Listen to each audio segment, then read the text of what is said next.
Superman's greatest adventure yet begins in the upcoming Action Comics issue 1036, but before that happens, come and catch up on the entire WARWORLD Rising storyline, Superman's recruitment of the Authority, and Jonathan Kent stepping up to fill his father's shoes as he leaves for Earth to battle Mongul and his forces. If you like this video, be sure to give it a like, and if you aren't subscribed, hit that sub button for more reviews, complete story videos, and much more. Superman: The Road to WARWORLD begins with the chainsmen of the Hordes of WARWORLD offer their iron and services to Mongul, master of WARWORLD. The legless Kal-El says that many have served Mongul and many have come to swear fealty to him, but all of them were traitors who sang the same song, so why should Mongul trust these people when he couldn't trust others? The chainsmen say that only Mongul's boot is the one upon their neck and Mongul's hand holds their chains. Kal-El is pleased, demanding they cry fealty to Mongul, as a voice says that they shouldn't bother, as the hooded man steps out from the shadows, saying that in this Mongul, the people only see a willful child who killed his father. Kal-El is enraged at the person disturbing their meeting, so the being reveals that they just came to give a gift. He tips out a bag of heads, saying that he offers up the heads of all of Mongul's sons. Mongul's court calls him a traitor, demanding they flay the stranger, but the master quiets them, saying that this is a worthy gift, knowing no one can usurp him like the other Mongols before him now. Mongul knows that this was said to be the first gift, wondering what the others the man has, so the hooded being says that he doesn't possess the other gifts just yet, but Mongul will help him claim it since WARWORLD isn't what he thinks, and its secrets run deep, and the key to mastering them is from one who lives far away. On Earth, Superman speeds across the ocean, taking down a few seeker drones before confronting more robots, told where they are thanks to Batman, who wants him to pick up the speed. Clark thinks that he's nervous, but Batman says he isn't, something Clark is happy to hear. Batman says that Clark is running out of time, so Superman says he's just finishing up, battling a giant mech, smashing it to pieces with a single punch. Batman records the time, telling the hero to come back home, so the hero heads back to the Batcave, where Ray Palmer asks Clark how he felt and if he was giving it his all. Clark says he was, asking about the numbers, but Batman isn't happy with them, since Superman's energy output is increased, but the speed and levels of force he was using were diminishing slightly due to some cellular decay happening. Ray thinks the powers are just fluctuating with ordinary solar cycles, but Batman disagrees, since the decay is constant with radiation poisoning, something Bruce thinks he obtained while closing the breach from the alien invaders just a few weeks ago. Ray thinks it's premature to be concerned about this, since even with the decay, his powers are going through the roof, and it's not the will and testament situation yet, something Batman doesn't agree with. Superman knows it's fine, reminding them this information remains between them, and he can't afford to lose a little steam since he feels fine and he's still doing the job, but if someone like Luthor or Darkseid or someone else found out, it could be bad. He asks about John's progress as well, learning from Batman he's getting stronger and potentially will be stronger than Clark or Kara. He thinks Clark should talk to John about the League, just in case something was to happen to him, since the world will always need a Superman. Elsewhere, John catches up with Damian, who tells him that he's eating the food they share wrong. John asks why Damian is in this part of the world anyway, wondering if everything is fine with him and his father. Damian says that it's complicated and he doesn't want to get into it, but John knows complicated as things with his father are complicated at the moment as well, and he's worried about his father. Damian wants to know why, so John talks about how in the future so much is known about their fathers and every bad guy they ever fought or adventure they went on, and the whole idea of the Legion is based on them, but any day now the stories about his father just stop. Damian knows that could mean he dies, but John isn't sure what it could be, but knows what else could it be. He tells Robin about the breach they dealt with a few weeks ago, but he knows that in the future, the breach was the last documented event Superman was a part of, and after there's conflicting news, with reports of Superman being killed in the breach, or one about an alien armada attacking Atlantis, or a professor theorizing that Cersei banished Superman to another dimension. John, however, says there is one he keeps thinking of, one where Superman was burned or poisoned in a fight, and right before he died, a ship of Kryptonians came to take him home. John says that he knows how it sounds, but it sounded like the truest of them all. But he's not ready to lose his father now, since he can't be Superman. Damian says that's not up to him, and it's not up to his father. Damian explains that he doesn't want Superman to die either, and he's sorry John feels messed up from this, but unlike Superman, John was literally born to do this, and he will fill his father's shoes someday, and no one can stop it, not even him. After a moment of sharing the sunset, John asks Damian if he wants to talk about his own father's problems, since he totally can. In Kandor, Lois Lane marvels at the wonders of the city, knowing instead of searching for resources or technology and wars, the people of Krypton's cultures came together in a marriage of arts and sciences, and everyone became artists in their own right. Clark soon comes to join his wife, who tells him this place is unbelievable and she should have started writing her book years ago. Clark knows that he should have brought her there when the Kryptonians still lived in Kandor, but now they are all gone, and he feels drawn there now. Clark hugs his wife,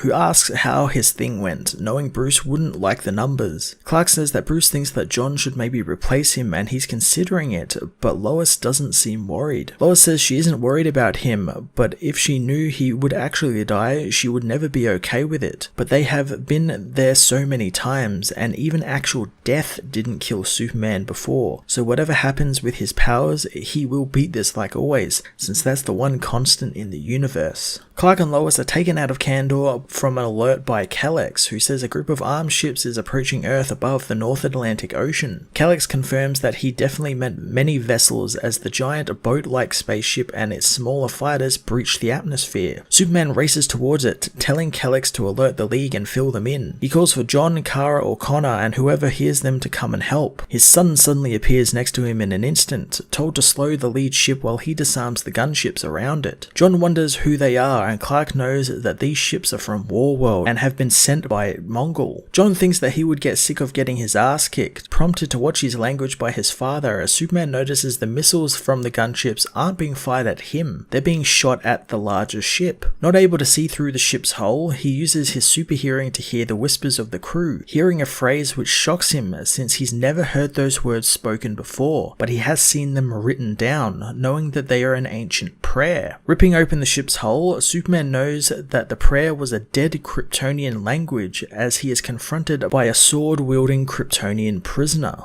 Superman speaks Kryptonian to the refugee, telling her his name is Clark and no harm will come to her or her people today. Superman races off to find John, telling him the people on board are refugees, so Superboy needs to clear the hull of the Warzoons and try and land it somewhere safe. John wonders where his father is going as Superman battles the gunships, only thinking about Kandor and the lives lost and the few Kryptonians that are left now, not knowing if these refugees are Kryptonian, but their heartbeats sound weak. WARWORLD's forces soon board the ship as Superman continues to destroy the gunships, knowing that they can't and won't die today. The ship begins falling apart, so John tells his father he can't hold it together any longer, causing Superman to blow through the ship and collect the people from the command deck as the ship crashes hard into the ocean. The gunships turn around and leave, with John thinking that they should follow, but Superman knows that the villains will suffer Mongol's wrath for failing him, while the Warzoons who were left behind are going to be rounded up by the Atlanteans who are en route. Superman wants to get to the fortress with the people, as John can tell his father is shaken up about this. Superman says that he heard one of the people say something before, but he can't be sure as he sees that one of them has the House of El symbol branded into their hand. At the fortress, the Superman family learn that Kal-El is doing what he can to save them, but the people are suffering from malnourishment, parasites, black lung, and much more. Clark knows these people have endured unspeakable conditions, as Supergirl says the woman said something to Clark, so Clark tells her what the woman said, which shocks Kara. Lois wants to know what the language means, learning that it was a Kryptonian prayer, and it's possible that these are Kryptonian, but Clark doesn't know yet, only knowing that their symbol is branded onto the woman's palm, so he intends to find out more. Later on, Superman meets with Aquaman, Volko, and Commander Merc, who says that they haven't salvaged much from the ship, but it was falling apart before it even hit the water. However, their engineers have found the ship was patched together at least 100 times before, using tech from a dozen different worlds. Arthur wonders what Mongol wanted to achieve by sending this junk to their world, but Superman says Mongol didn't send it. It was used as a getaway vehicle for some of his prisoners. Volko wants to know what's so important about the refugees on board that Warzoons were sent after it, but Superman hoped that they had found something about that. Volko says that while they haven't found anything about that, he did find something of great value. The heroes go and take a look at the power supply of the ship, made up of an element they have never seen, and that's not all, as inside the containment shield is a tablet of some type prototype. Superman wants to take it back to the fortress to scan it, but Commander Merc says they won't be taking anything since the fragment is too valuable to let go and it could help Atlantis' future greatly. Merc wants Superman to take some of the savages they found in the wreckage, however. Superman asks what the state of the war zones are in, but Merc says that they're a nuisance, not promising that they'll still be breathing tomorrow. Aquaman and the others lead Superman to them, and Volker says that he doesn't want any surfaces to know about the fragment just yet, and he was allowed to see this as a courtesy to Arthur, believing that they can learn much from the fragment. Superman goes to see the prisoners, knowing the chains are unnecessary, but he learns that they were already wearing the chains when they came, and they don't want them removed. The beings only utter Superman's name in broken English, as Volko thinks their leader wants to fight Superman. Clark knows that wouldn't be a very good idea, as he wants to speak with them, entering the bubble, trying to talk with them, but the Warzone only speaks in an alien language, as his friends come to attack. Superman merely waves them out of the way, knowing that he won't fight them, telling them that they don't need their chains and he wants to remove them and help them. The being flies into a rage, smashing Superman with its fists and head, but all it ends up doing is ripping its own head open and arm off, as it continues to speak in its broken alien language. Supergirl, Superboy and Lois meanwhile dig through the records of Kandor, but can't find anyone else who left Krypton leading up to its destruction. Superboy doesn't think the refugees are Kryptonians, since one look at their cellular structure proves that they aren't, and they don't even react to solar radiation at all. Kara says that their cells barely have absorbed any radiation like theirs have, so they don't know what they will react to yet. She knows the language they spoke is from Krypton, as well as it being a dead language called Valkyrie, someone no one other than a Kryptonian would know, and even then, many of them don't, since it's not been used for thousands of years. Lois thinks that they are time travelers, but Kara doesn't think so, since the girl used the name Thalkis, asking for the person to protect them. And Kara knows that Thalkis was a Kryptonian scientist who was executed for her devotion to what she thought was the truth. Kara compares her to Socrates or Galileo of Earth, as John thinks that Mongul is playing them, and it's all part of some trap to lure Superman to him. Kara says that the refugees are dying and they can't fake that, but Superboy leaves, saying that he doesn't trust them. Kara knows that was a very un-John thing to do, so Lois plans on talking to him later as she fetches another book, having her own theory on who these people are. Elsewhere, the refugee awakens, finding her hands are unchained before quickly grabbing her clothes, wrapping her chain around her arms as Kal-El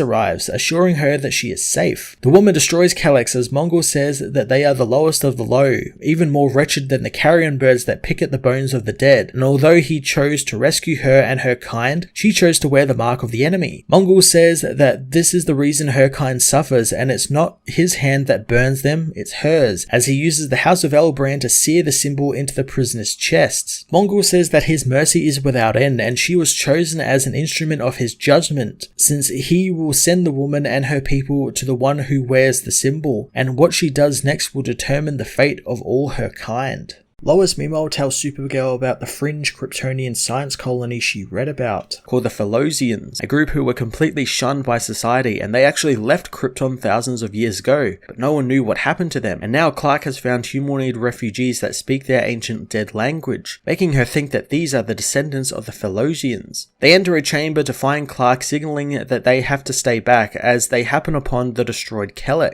Superman tells them to stay back as he confronts the scared woman. Lois hopes that the interpreter matrix is still working, but Clark isn't so sure since Kal-El controlled the eye matrix. Superman tells her not to be afraid and they are her friends. He wants to know what the woman's name is as she remembers playing with a Superman toy and having the House of El symbol burned into her palm. She says her name is Thal-La and she asks where Superman was since there were thousands of them and he never came. The woman says that when Mongul who was took their parents and the blood priest took her brother away, he was not there. She tells him that Mongul who is burns and flays those who hid Superman's mark, and still she said he would come, but he didn't. She asks why he didn't, as Superman reassures her that Mongul won't hurt her again. He wants to take her chains off of her, but the woman screams for him to stay back, hitting Superman with an optical blast. Thal says that she didn't mean to do that, as Lois comforts her, reassuring her that she will be fine and that she can keep the chain until she is ready to take it off. Below the oceans, Volko learns the fragment they found from the ship has been named Genesis by their scientists, since it's older than their tests can recognize and doesn't match any known substance on Earth, meaning it's older than Atlantis. The scientist says that the energy it holds is equal to that of a star, and the energy they have converted from it already is enough to power Poseidonus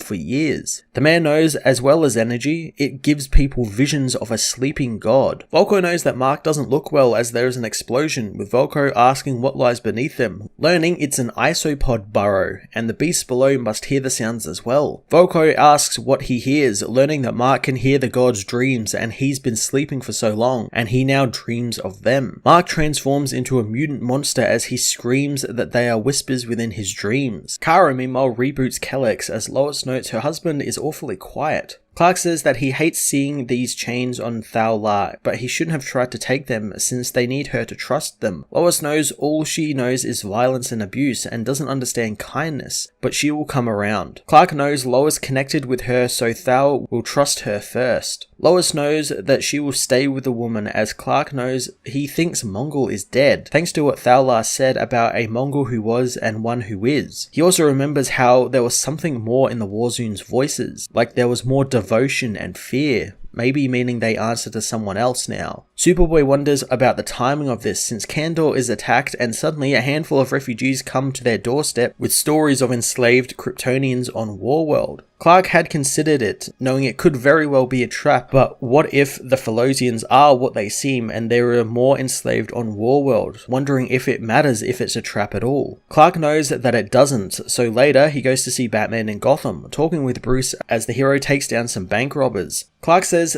he's there since the League are needed on WARWORLD, since Mongol has been overthrown and there are enslaved Kryptonian refugees there. Batman knows all about the refugees, not needing Clark to tell him things like that. Batman says that it's obviously a trap and the refugees are part of it, but wants to imagine if they're not, since if this new Mongol can subjugate Kryptonians, it means they aren't powered. Superman says that the refugees' cellular structure isn't Kryptonian exactly, but it's similar enough since one of them did manifest powers. Batman thinks that something on WARWORLD is dampening their powers or radiation, and that should concern Superman. As Batman finishes off with the criminals in the car, he says that Arthur is hailing the League off the coast of Florida. Superman wants the League with him on WARWORLD, so they will talk soon, as in Florida, a kaiju assaults the seaside cities. As Superman finds Arthur battling some monsters, saying he has no control over them and they are getting bigger. Superman flies at the largest, smashing it in the face, but it manages to blast him back. Merc doesn't think the Man of Steel is anything special, as Arthur says that he always gets it done, as Superman flies into the maw of the beast, heading into its stomach. Soon a voice says that the last Superman of Earth has arrived. Superman finds himself confronting a large city-like structure made out of the same material as the fragment found on the refugee ship.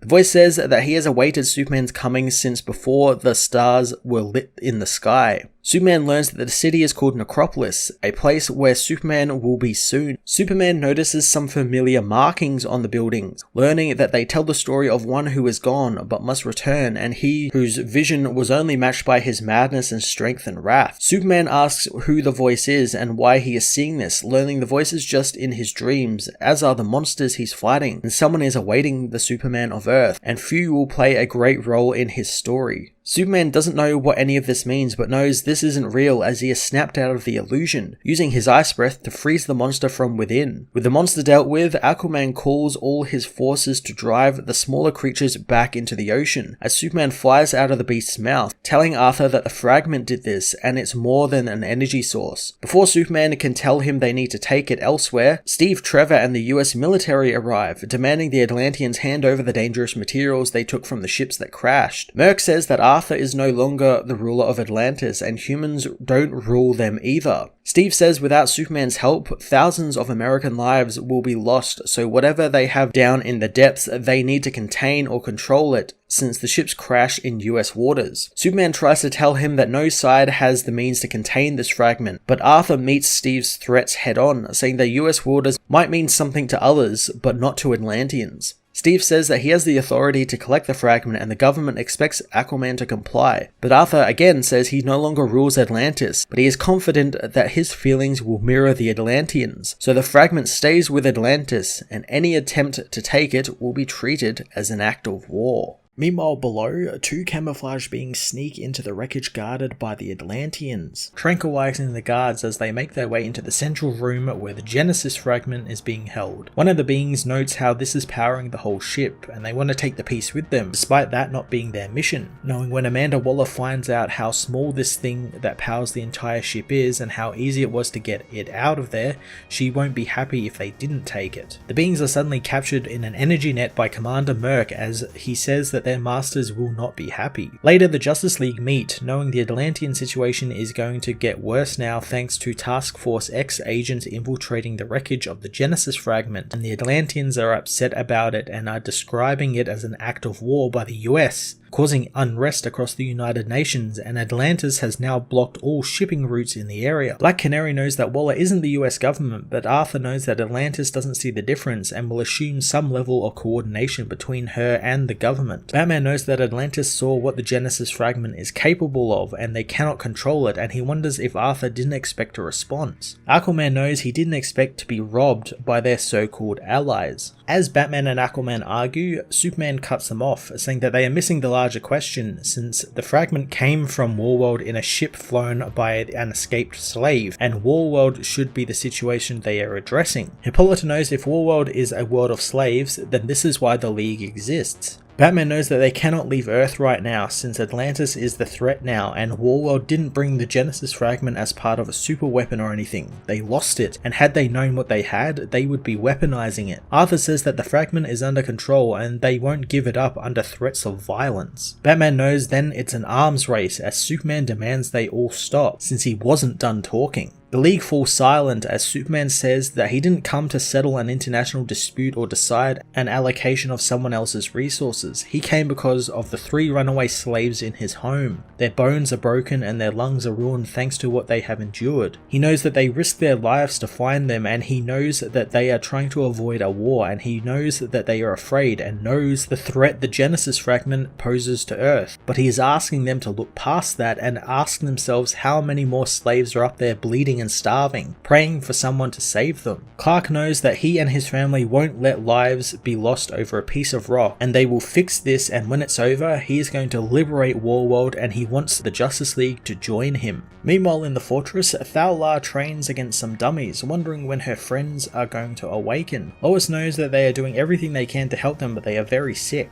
John says that she killed their medical droids, so Kal-El asks if her friends will have powers when they wake, but Lois doesn't know. But Clark is curious about where she comes from, and he won't let them live in slavery. John knows that that's why they came there, but Kal-El says that he who holds the chains is a mighty enemy, so they need to be careful. John leaves, saying his father is calling, as Thal knows that John doesn't like her and she doesn't like him either, but Lois knows he's afraid they're going to take his father away. Lois explains that John spent some time in the future and learned around this time some people come to Earth and take Superman away. Lois asks if they are going to do that, as Thal asks if she fears this as well. Lois says she doesn't, since nothing could take Clark away from them forever, even if they tried, but John is young and he doesn't understand that. Lois shows Thal a small child's toy from Krypton, which Clark saw on Kandor, and he made one for his son when John was born. Lois thought that maybe Kal-El recognizes it, but the woman smacks it from her hand, smashing it on the ground, saying that she isn't a child and the chains she wears aren't that of a child. Lois never called her a child, knowing that she doesn't have to wear the chains. She asks why she continues to wear them, wanting to understand, so Kal-El says that after every battle on WARWORLD, the loser must give iron to the victor, and this way, the victor's reach grows while the loser's lessens, and the weight of the chains makes one stronger while the loser grows weaker. She says her iron is a gift to her and it's made her stronger, and it tells her enemies that each link is an enemy that fears her, and soon they will fear her as well. She knows that Lois doesn't have any chains, and that tells her everything she needs to know about the woman. Mongol meanwhile spies on Kal-El in the fortress. With his underling feelings knowing that she forgets her purpose and fails Mongol. The advisors know that the path they have set her on has been deviated from, and the girl requires some guidance. Mongol orders his box to be awakened as in the Atlantean prison cells, one of the minions hears the call of the orphan. The others call him the son of Warworld as they restrain him, ripping open his chest to reveal a device from the innards of the alien, chanting "He who holds the chains." Above the prison cells, multiple cargo ships await for the Atlantean blockade to drop as the military demand Atlantis cease all hostilities or they will be fired upon. Merc welcomes the attack as a voice demands everyone stop, and anyone who fires on anyone else will answer to the Superman family. Superman says that the agents who invaded Atlantean waters had nothing to do with anyone there and they were Amanda Waller's doing. Mer wants those responsible delivered to him immediately as the military says that the shipping routes are vital and they will have no choice but to fire if this isn't ended, but Superman refuses to accept that since there has to be another solution. Merc says that if a single ship enters their waters, he will send it to the bottom of the ocean. Thal-La meanwhile picks up the Kryptonian toy, telling her unconscious friends that everything is so strange on Earth and Superman isn't like how she imagined. He is so powerful, but he hardly looks like a warrior and he doesn't act like one at all, and when he speaks, everything becomes quieter. Thal knows that Lois gave her a gift and she didn't mean to break it, she was just confused at the time, wishing her friends were there since she can't do this alone, but she knows what will happen if she doesn't. A portal opens up behind her as suddenly she is attacked by the recently freed Warzoons, who say that Mongol believes that she has forgotten what will happen and he has sent them to remind her. Lois returns to the medbay but stops as she hears voices inside, spying on the group as Thal-La says that they aren't there and she has done what Mongol bids. The aliens know that she lies since Mongol has been keeping an eye on her, knowing the moment she felt luxuries like cooked meat and cloth, she fell right out. Lois escapes the bay as the Warzoons intend on rekindling Thal-La's actual purpose. They intend on killing the unconscious slaves as Thal-La's powers begin to flare up, confusing the Warzoons as to what's happening with her eyes. Suddenly, they are shot in the back by Lois, who has returned with an energy rifle, demanding the Warzoons leave, not caring what sent Thal-La there since she's one of them now, and when they pick a fight with one of them, they pick a fight with all of them. Lois stands her ground against the Warzoon monsters, telling them to get away from the refugees, knowing that that's the only warning they are going to get. The Warzoons know that she thinks Superman is coming, but neither his sight or hearing can penetrate the orphan box they have sealed them in, and they are alone, and when Superman eventually does come, all he will find are their corpses. Thal-La attacks, telling them not to worry about Superman and to worry about them. One of the monsters slaps Lois out of the way, but she continues firing with her energy rifle. Thal-La defends herself from the Warzoon, who demands to know how she has grown so strong. The woman says that she is strong because her dead fight alongside her, but the Warzoon knows the dead have fed the worms and it's Mongol who makes her strong, and he and the orphan has made him strong also, having blessed him with his mighty gift. The villain activates the orb he pulled from one of his brothers, smashing the woman in the face to remind her of her duty. Lois and Thal are knocked out as the Warzoons approach the other Thalosians, with one saying that he begged Mongol for this task that Thal-La got, but Mongol refused him since this was to be Thal-La's punishment for taking the mark of Superman. He says that Mongol told him to come when she failed and punish her, but he thought that she would need punishment since who dares betray he who holds all chains even when they are across the stars from him. Thal-La pleads for the villain to stop, but he says that he has come to do Mongol's bidding and she is to look and see the cost of her weakness. The Warzoon beats the refugees' heads together as in anger, Thal-La unleashes her eye beams, obliterating the Warzoons. She finds that her friends have been killed as Lois says that she doesn't know what to do as Thal-La apologizes, knowing she doesn't have a choice as she turns on Lois. Superman meanwhile tries to get Atlantis and the US military to stand down, telling them that this doesn't need to get worse. The military knows the shipping routes the Atlanteans are blocking are vital and the blockade needs to end, and they will not let Atlantis keep the fragment. Merc knows that time for diplomacy has ended and anyone who enters their waters will never leave. Superman asks if there is some sort of tariff they could agree on, or maybe even Atlantean escorts to ensure there is no further trespass. The military call for Superman to go home since he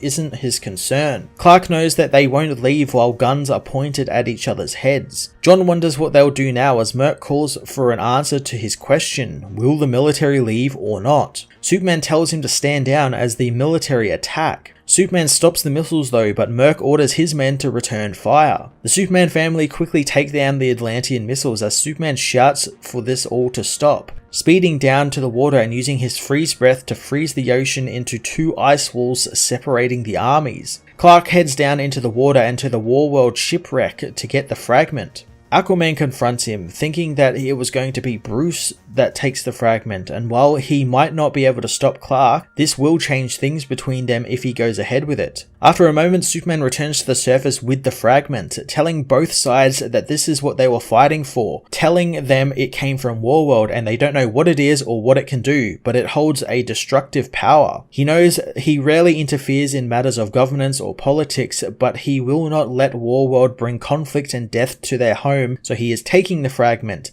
and they are not to come looking for it. Supergirl and John catch up to Clark as he leaves, telling him that that was a mistake, but Clark doesn't know what else he should have done. Kara doesn't know either, understanding why he did it since the people were making a mistake, but it's not their place to decide what the fragment is worth, and this won't stop them. Clark says that normally he would agree, but without the fragment, they have no reason to kill one another. Kara knows there will be consequences as John alerts his father to the fortress, knowing he can't hear anything, no talking or machines working or even heartbeats, knowing something is either blocking them or something has happened to Lois and Thawla. The family race towards the fortress, finding the Thelosians have been killed. Superman calls for Lois as John knows they can't hear anything. Clark thinks it's some type of interference, not knowing where it is coming from, when suddenly John is blasted by Thawla's eye beams. Finding the woman has Lois by the throat. She says that she didn't want to have to do this, but Mongul has the rest of her people. She says that she wanted to be like Superman someday, hoping he can forgive her as she attacks Jonathan. The two Kryptonians begin fighting so hard the fortress begins shaking apart around them as Superman gets Lois out of the area. Clark asks what happened, so Lois says that Mongul happened as he drops Lois to safety, knowing he should have never left her with Thawla alone. Lois tells her husband that Mongul is holding Thawla's entire race hostage and she needs their help, but Clark knows that she's not the only one as he goes and aids his son, trying to stop the out-of-control Thelosian, but is blasted back by her heat vision as the woman says that she doesn't want to do this since Superman was her hero, but it's also why she was sent to kill his loved ones. Thawla's device tells her to kill Superman since Mongul is watching, but the girl doesn't know what to do. Superman wants her to come back to WARWORLD with him and together they can free every slave. The woman can't trust him, but Superman tells her not to, instead telling her to trust herself. The woman rips free from her chains and in return, Mongul's power is unleashed on her through the device as the voice says that her death will serve her as well as theirs. Thawla begs Superman to save them, so the hero grabs the device, taking the power onto himself and projecting all the way to WARWORLD, where Mongul demands to know who the hero stands before. Superman says very soon only one of them will be standing as he destroys the device, cutting the connection. 2 days later, the Superman family bury the 2 refugees Mongul killed, with Superman delivering the eulogy, knowing that he will find the people who will remember them and ask them to tell them about stories for these people, so he can record their stories and never be forgotten. Thawla is sealed in a stasis chamber as Superman knows that they will make her well again and show her life without chains, and will bring her people home, and only then he'll ask them to forgive him. John alerts Clark to someone outside the fortress, so going outside, Clark confronts the Justice League. He reassures Oliver he is okay as Naomi asks if there is anything they can do now that he's not part of the League, but the others know that he will always be part of the League. Hippolyta, however, knows to do the League's work, they have to work with the world's governments like Atlantis and the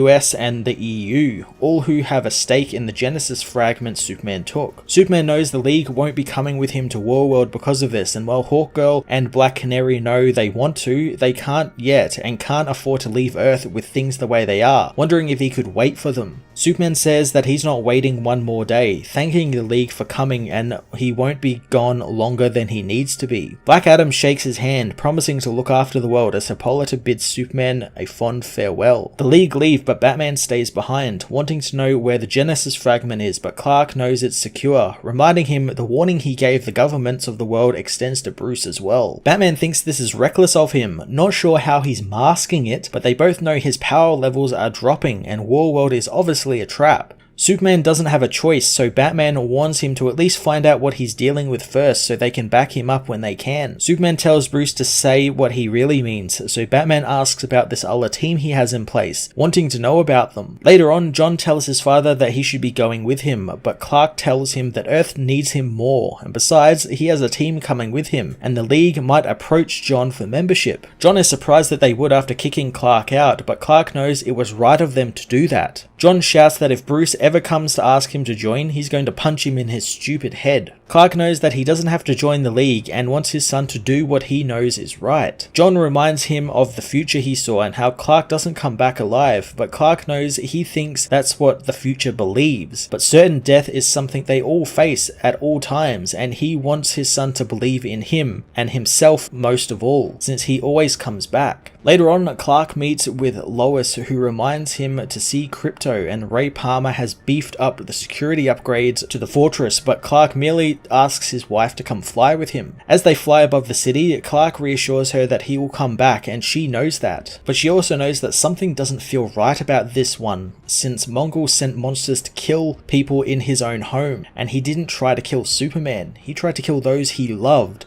all to provoke Superman into going up there after him. Clark knows it doesn't matter what Mongol wants or thinks is going to happen, since a trap doesn't change anything, and this only ends one way, with Mongol in chains and every slave on WARWORLD free, and him coming home to his wife, and in every universe, that is the future. Lois knows that he seems pretty sure of himself, and Clark knows it's because his love for her is the strongest thing there is. Lois wants him to prove it, kissing her husband as they take to the moonlit skies. Later that night, Clark kisses Lois goodbye as she sleeps, meeting with the authority outside, knowing if anyone wants out, now is the time. Midnighter knows they've all been waiting for this, as Light Ray thinks that maybe they should have a catchphrase for them, and Nat comes up with one, saying up up and away as Enchantress teleports them to the far-off War World. Decades before, in Washington, D.C., in the year 1963, JFK tells Superman that the world is waiting for him to come out of the shadows and show himself, and he is what America needs. Superman doesn't understand why he was brought to the White House, wondering if he needs protection in Dallas. But JFK says that he doesn't need that sort of stuff, but what he does need Superman to do is more important, because the hero represents progress, hope, and the future, since he's the man of tomorrow. He says the wartime JSA tried to make a difference where the law couldn't, and the Mystery Men played their part in ending World War II, but Superman and his kind should stand tall and end war itself and take them to the stars. Superman says he'll see what he can do about that, and Jack knows that he will, since he knows what the hero is capable of. He says he himself is committed to putting an American on Mars by the end of the 1960s without Superman's help, since he wants human ingenuity to lead the way. But if something were to go wrong or to happen to him, he hopes that Superman can be counted on and people like him, wanting to trust in him that he'll make it so that future generations won't have to fight for a finer world. Superman agrees with him, promising the president, who tells him to call him Jack. As Superman helps train astronauts on the moon, JFK is assassinated in Dallas. Decades later, Manchester Black is woken from his drug-fueled slumber by the police, who have his building surrounded. Lighting a cigarette and having a drink, Manchester listens as he is given one more warning. He coughs thanks to the drink, finding himself feeling a lot better as gas is thrown into the building, making him wish that they would have just rang the bell. The teams below want to be let off the leash as they notice that their commander isn't wearing his psi blocker and has become infected by Black's powers, making him see a sci-fi insect robot hell, causing him to panic and freak out. He wants to know where his team's psi blocker helmets are, but the team say that he's the one not wearing one. In the chaos, Manchester Black leaves the building, knowing that everyone there is in shambles, and the boys in the guns and the choppers really think that he gives a damn. He flips off the choppers above him as he dares them to kill him, if they have the chance. One of the soldiers let loose on the man, hitting him several times as he falls to the ground, knowing that the rebels always end up defeating the Empire or there'd be no story. Soon he's electrocuted as a being slams into the ground nearby, telling the men that he'll take over from here. Manchester Black passes out as a voice says that he wonders when did the idea come to him, and when did they decide to go through with this. The voice says that it must have been in the winter of 1963 when he had been lost in time, and they vowed to find others, and somehow together they could pool their resources to make Earth a better place. The voice says that maybe it wasn't going to work on this planet, but he made a promise to the doomed Jack Kennedy that he would try. Manchester Manchester awakens in the Fortress of Solitude, stuck in a chair as a voice says that he forgot what it meant as Black recognizes his unmistakable Midwestern drawl. The voice says that after JFK's death, the dominoes begun to fall, from Bobby Kennedy to MLK, the space race, Intergang, Darkseid, and Doomsday. The voice says he's losing the power of flight, but he keeps himself active by levitating 3 inches from the ground 6 times a day. He says that him and the Justice League looked up to find that they had run out of time to deliver on their promises, and they made it all about them with their enemies and deaths and rebirths and crises. Manchester Black calls the man a monster, who is mocking them with his perfection, wondering how happy Superman is now that he is broken. The older Superman says that he is running out of time to fix the world and that he needs to set things right, whatever it takes, and he thinks Manchester Black can help.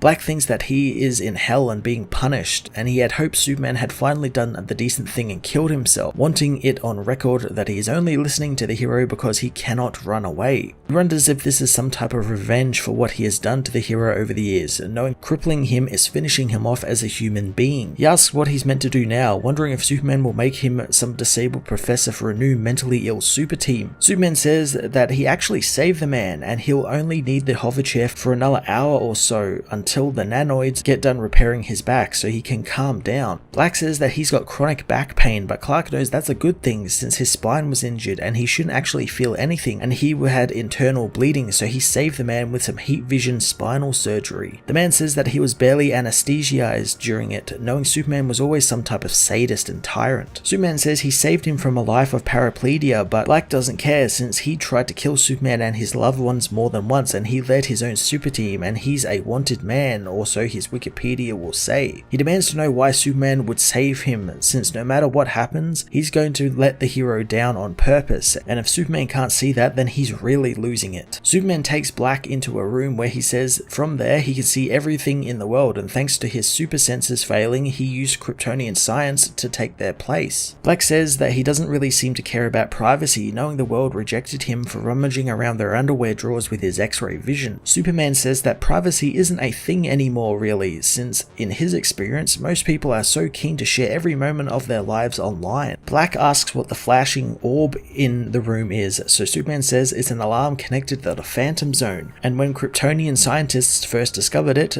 they sent in some exploratory probes that were robots, and these machines have now gone rogue, and they'll soon learn how to crack the zone portal locks in 12 minutes, and that's how long he's got to convince Manchester Black to help him. Manchester demands to know how long he's had criminals locked in his jail, wondering if it's because they littered or didn't pay their space taxes. Superman says that they are sociopathic supermaniacs and they have each attempted to overthrow or destroy Earth when they break loose. Manchester Black says that there are a lot of people jumping on the hate bandwagon for Superman now, but he was the first to ever do it and he could spot a trend a mile off, and even these people called him a supermaniac as well. Black begins to stand from the chair as he continues his rant about what Superman is doing is hate speech. He notices he's standing now as Superman says the nano frame seems to have done its job faster than expected. Superman says that his powers aren't what they used to be, and if he can't stop the Zonodroids, they'll cause untold havoc, and right now, Manchester Black could make a difference. Clark tells the villain that if he is trying to appeal to the supermaniac in him, he would say that his crimes are as long as Plastic Man's arm, and he's looking for gifted people forced to live beyond the law and consensus, and people who have something to offer and want to make a difference. People who can duplicate the powers that he lost and stand in for him. He knows that Black has nowhere to go and nothing to live for, but he could stay there and stop running and they could do some good. Black thinks that he's being intimidated, telling Superman to go to hell, but the hero says that hell is coming for them as the Phantom Zone incursion is happening right now, and the world could use another hero. Manchester, however, leaves the fortress as Superman faces the Zonodroids himself, viciously fighting with the robots, but they soon overwhelm him. Manchester, meanwhile, out in the cold, fights with himself about whether to come back or not, as the Zonodroids proclaim that they will kill the son of El. Superman wonders if this is all they've got, wanting them to try a bit harder as a thought beast attacks the droids, but they know it's not real, returning to killing Superman. Manchester Black says that that's his line. Realizing his illusions don't work on AIs, he decides to try his telekinesis instead, blowing apart the droids as Superman smashes them up as well, making them them head back into the Phantom Zone. He thanks Black for saving him, hoping that he would come back. Superman knows that he could reprogram the droid that was left behind to map the Phantom Zone for him, as Manchester Black says that he's been thinking about what he said, saying that if Superman and the Justice League had done something about it when they had the chance, the world wouldn't have turned out like this, since he was at his peak in the day. Clark knows they all made a fatal mistake, knowing that they thought they didn't have to try. He wants Black to never take anything or anyone for granted, as in Earth's orbit, a being says that for decades they have been waiting for this day and Superman is weak and now the being is strong. The being says that his oldest enemy is exactly where they want him, and he lied about his secret life and about his son and the truth about kryptonite, and now only they will know how to destroy him.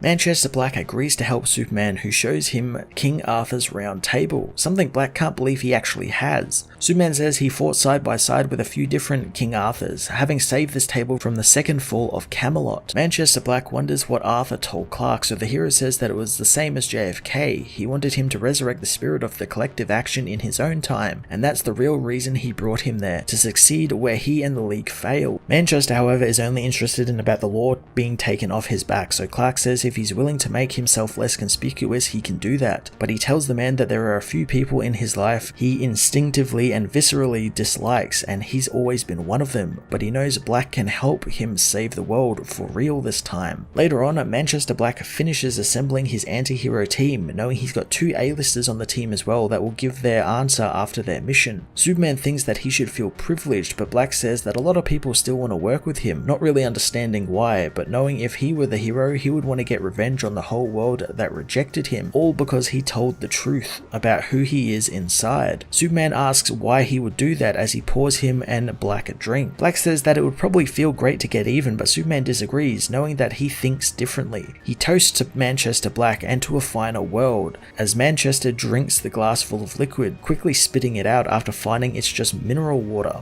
Black says that he has a pre-existing medical condition where if he doesn't consume any alcohol on an hourly basis, he will go into shock and die. The man begins spasming, throwing himself over one of Superman's globes and vomiting, as Superman knows that this is indeed a finer world. Superman's robots begin cleaning up Manchester Black's vomit, as the man demands the cigarette he's smoking finally kill him, but he knows they don't have the nuts to do that. Superman meanwhile tests out his strength and speed by bench pressing and running on a treadmill. Manchester knows that his scores are rubbish compared to what they used to be, and Superman agrees, knowing that he's the samurai in autumn now. Black says that he could lift the huge weights just by thinking about them, knowing it's brain over brawn. He demonstrates, knowing that even if he couldn't lift them, he could make Superman think he was lifting them, and he wouldn't even know what was real and what wasn't. Clark says that he knows there's only one thing he needs from the man, asking about the group. Black says that he's had responses and the band is coming together, weirdo by weirdo, and in the meantime, one of his team members has got herself into a little bit of trouble in downtown Metropolis. Superman is willing to trust Manchester Black, wanting to begin their recruitment. At Steelworks, John Henry Irons tells Natasha to stay back as a computer fire breaks out, saying that he was exploring the data cosmos, and this happened, knowing that it's a hostile digital life form at large now. She puts out the fire with a fire extinguisher, asking how this happened, so John Henry says that the Wi-Fi consciousness unfolded from the network, using him as a bridge, and Femtotech begun hacking the structure of matter itself. He knows he'll do what he can to shut it down there, but if they can't stop it, it will get into everything. An alarm begins to ring as Natasha armors up, knowing ADHD is a superpower of hers as well, and sometimes you gotta use it. Outside, the internet is made physical, with killer robots hunting down the population with spam bots in downtown Metropolis.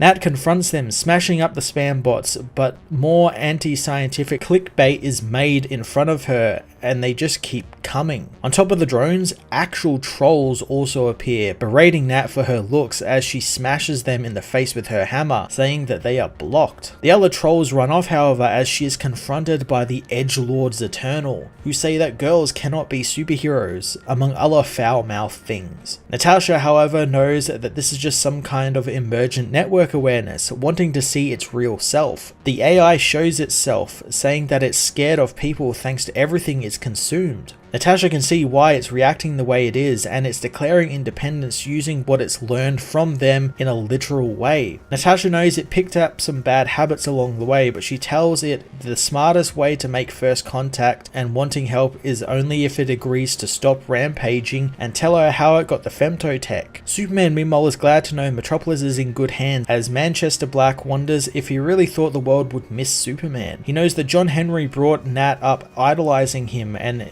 there is no surprise that she agreed to join the minute Manchester Black contacted her, but he thinks that she's desperate for coverage. Clark, however, knows that Nat was always a great kid, and it was actually him who reached out to tell her, since he knew Black had no hand in recruiting Natasha Irons, hoping the man plans to redeem himself. Clark asks what's next, so Black says that they now have an armored tech genius thanks to Superman, but he managed to score a powerhouse pair in the form of a flying brick and a black leather death machine. Black is extremely pleased with himself after getting these next two, since they have proper VIP credentials and they have all of the important diversity flags covered. He talks about his own super team, the Elite, from back in the day when he was evil, but they were a cheap knockoff of the real deal, and he highly recommends these guys. Superman says if it's who he thinks he is, he's impressed, complimenting Black on the good work. Black says that he wished he could put it down to personal charm, since all he had to do was mention Superman's name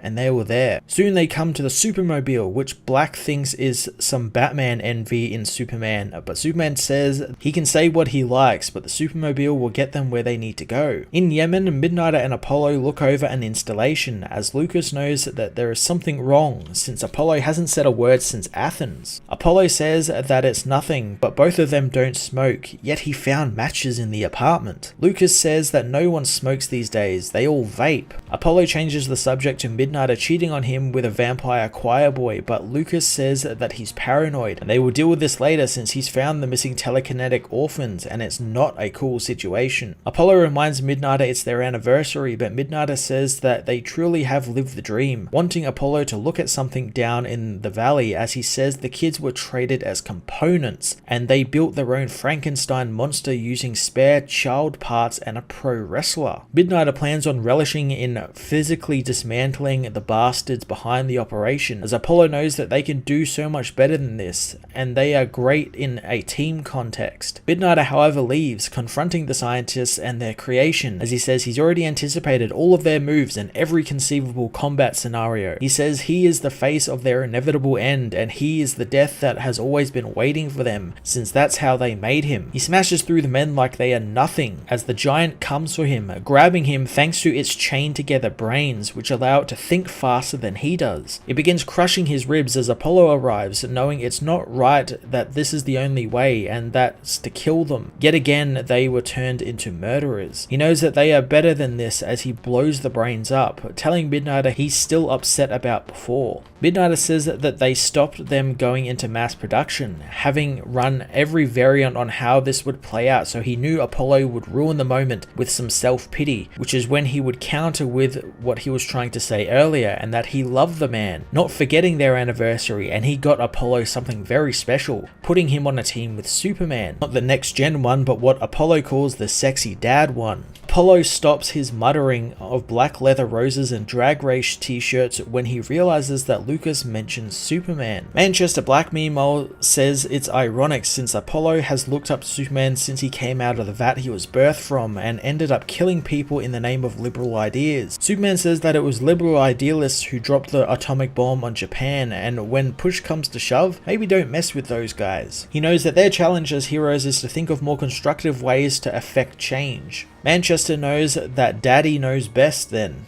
asking if getting wasted counts. Superman knows he's been trying to intoxicate himself ever since he woke back up, but it never takes. Really impressed with Black again since he came through this time. The two go and meet Midnighter and Apollo, who says that when he was younger, he only ever wanted to be like Superman, and while he forged his own voice and identity, it started with Superman. Midnighter says that he never knew the hero existed until he met Apollo, who was a big fanboy, asking about the Supermobile, as Superman says it's great to meet both of them again. Black says that it's the world's gay gayest now, and he can say that since he's 48% gay on his mother's side. He knows it's time to find their next recruit, knowing that they will be a handful thanks to their mental health, among other issues. He tells Superman where they are on their way to, as at Hilltop Hotel, June Moon is taken to the hotel by Alan, her boyfriend, who thinks that maybe this will help perk her up. June feels some sense of deja vu as they are welcomed in by the old butler Toombs, who leads them into the grand estate as June asks if there's a place to change for the costume party. Toombs says that the masquerade and the change that's coming is waiting for them as he shows them a room with a red covered mirror. June asks if this is a joke, so Alan says it's time to come clean, revealing that he's really there for Satanism, and June has pledged herself and her soul to entities who were there long before Satan, and he promised Zamor of the Purple Plateau that June would be his. Showing June the mirror, she sees Enchantress in it, who asks how long it's been since she was trapped in there. Enchantress tells Alan to hurry since Zamor's minions are almost there. June struggles with Alan, so he throws her down, revealing that he's been having an affair with June's alter ego, and Enchantress is everything the timid June would never dare be. June wonders where this is now, since her heart is on the wrong side of her chest,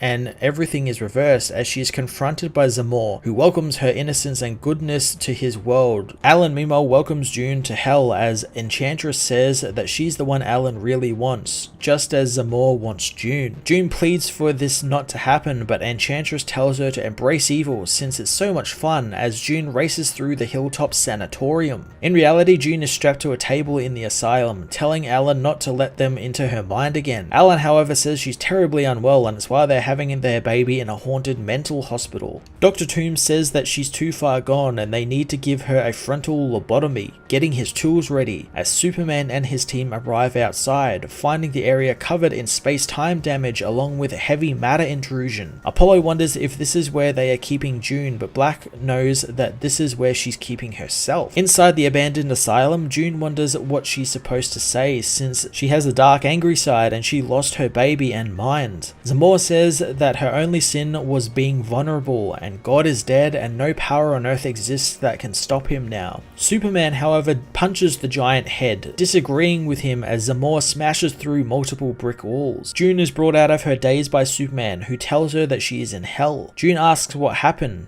since this is all her fault. Superman knows that none of that matters, wanting her to take his hand so they can go and get out of there. Sometime later, June Moon awakens in Fort Superman, where she is led through the many trophy rooms to join Superman and his eclectic team, but seeing them makes her realize her terrifying Eldritch-fueled dream wasn't a dream at all. Sometime before, Superman and the Authority combat Enchantress and the gross monster Zamor that has claimed June as his wife. Thanks to Steele's readings, Superman learns that June is creating all of this in her mind with her magic, calming the woman and getting her to promise it's up to her to get them out of all of this. June however can't see anything past the monstrous being Zamor. Superman knows he can't reach her thanks to the magic, so it's up to Manchester Black to do the heavy lifting for a change. Black wants to give June a good kick up the ass, so while Superman distracts Zamor by engaging him in some good old-fashioned talking to understand his plans, Black makes it to June, telling her to get over herself and her woes, and embrace her darkness and Enchantress. The plan actually ends up working, with June merging back with Enchantress and unleashing her true power to free herself from the monster's greedy grasp. In the present, June realizes she's completely sane and has all her powers back as well, turning into an Enchantress and trying to leave, but Black informs her that this is a deal with a get out of jail free card attached to it, and one from Superman. Taken in by the prospect of working with Superman, June joins the team and they get to work recruiting Light Ray, the final member of the band, but before they do, Superman wants to remind them that there is a no-kill policy in place. Black isn't too pleased with Clark's views on their generation, but Clark says that people like his son are more responsible and serious about social issues than they ever were, and he wants them to use their powers with their imaginations in order to avoid casualties, since an opponent can't learn a lesson if they are dead.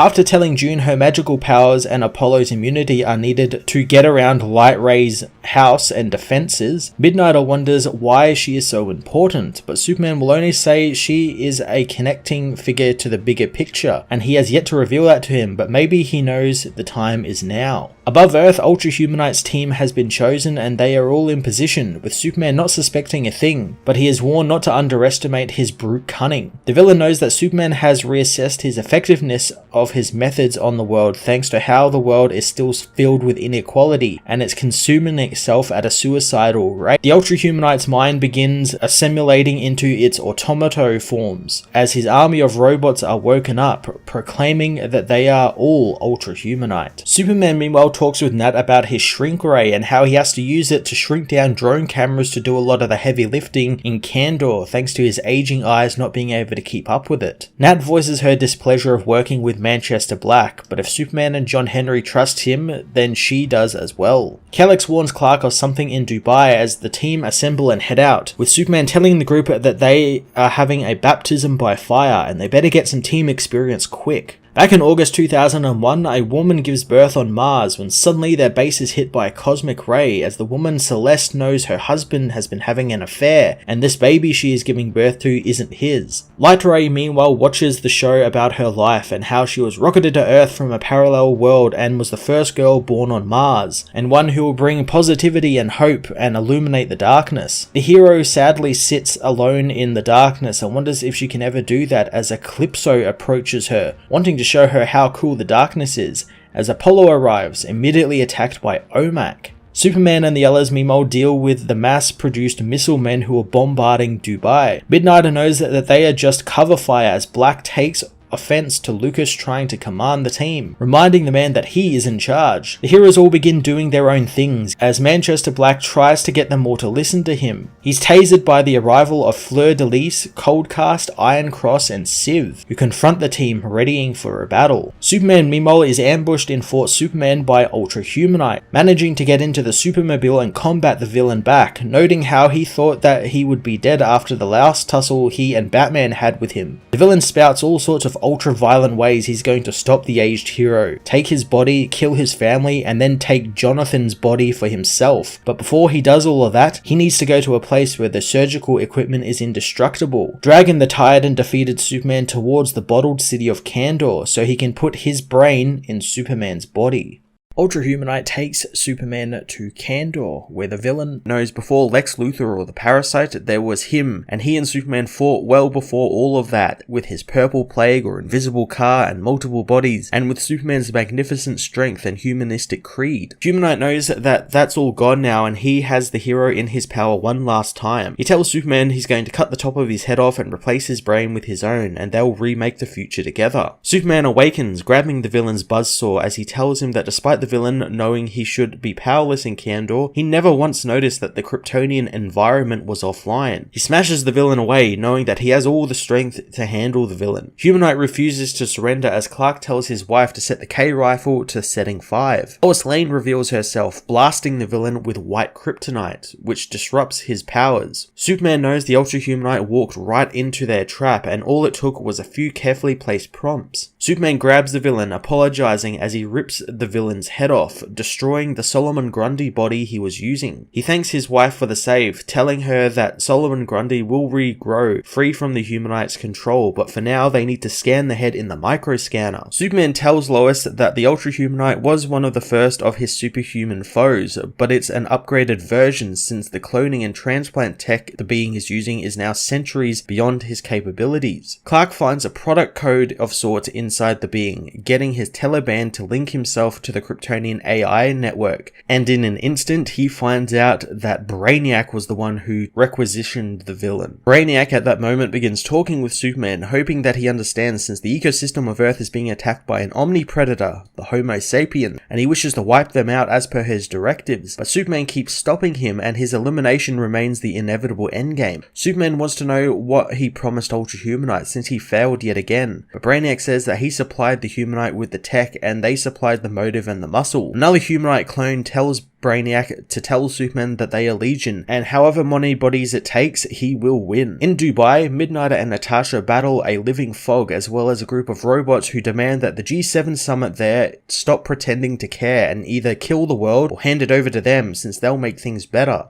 Midnighter knows that there is something deeply fake about all of this as Iron Cross, an indestructible white supremacist, confronts the heroes, knowing that his free speech always goes one way and he has the right to speak his prophecy about the return of baby Hitler. Midnighter knows that this idiot is a free gift to him as Manchester Black stops playing possum, multiplying himself and surrounding Iron Cross, knowing that some serious scraping of the barrel went into this operation, and the villain is a wall of meat with a thumb for a brain. Natasha smashes Iron Cross in the head, knocking him down for Midnighter to kick the man's head off with his steel-toe boots. Civ suddenly attacks Natasha as Fleur-de-Lis kicks Midnighter in the back. Brainiac tells Superman how when Civ arrived on Earth as a refugee from her planet, she and her people inadvertently destroyed a small town in California and ever since has faced persecution by the humans. Natasha's suit begins to fail, so she ejects out of it, but Superman knows Brainiac forgets Natasha Irons is more than just her suit, as she reactivates her second suit, looking not to hurt Civ but to help her. Manchester meanwhile reunites with his former elite team member Coldcast, who begins crushing his head with ice,